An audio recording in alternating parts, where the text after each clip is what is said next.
ಕಡ್ಡಾಯವಾಗಿ ಶುದ್ಧ ಕುಡಿಯುವ ನೀರನ್ನು ಕುಡಿದು ನಿಮ್ಮ ಆರೋಗ್ಯವನ್ನು ಕಾಪಾಡ್ಕೋಬೇಕು ಅಂತೇಳಿ ಪ್ರತಿ ಗ್ರಾಮದಲ್ಲಿ ಕೂಡ ನಾನು ಈ ಒಂದು ಶುದ್ಧ ಕುಡಿಯುವ ನೀರಿನ ಘಟಕ ಸ್ಥಾಪನೆ ಮಾಡೋದಕ್ಕೆ ವಿಶೇಷವಾಗಿರ್ತಕ್ಕಂಥ ಒತ್ತನ್ನು ಕೊಡ್ತಾ ಇದ್ದೀನಿ.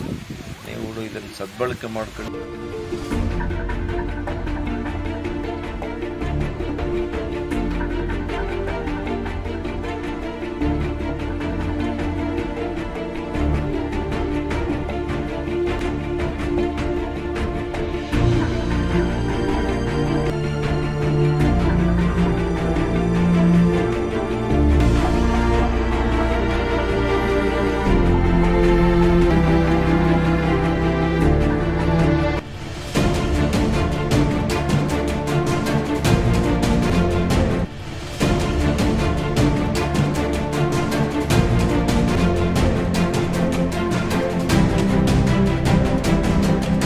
ಮೊದಲನೇದಾಗಿ ಪಯ್ಯೂರು ಗ್ರಾಮದಲ್ಲಿ ಸುಸಜ್ಜಿತವಾದಂಥ ಶುದ್ಧ ಕುಡಿಯುವ ನೀರಿನ ಘಟಕ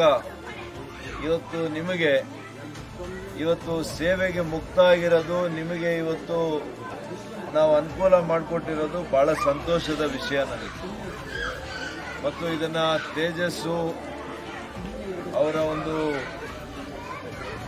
ಏನು ಇಲಾಖೆಯ ಮೂಲಕ ಇದನ್ನು ಮಾಡಿದ್ದಾರೆ, ಒಳ್ಳೆಯ ಕೆಲಸ ಮಾಡಿದ್ದಾರೆ.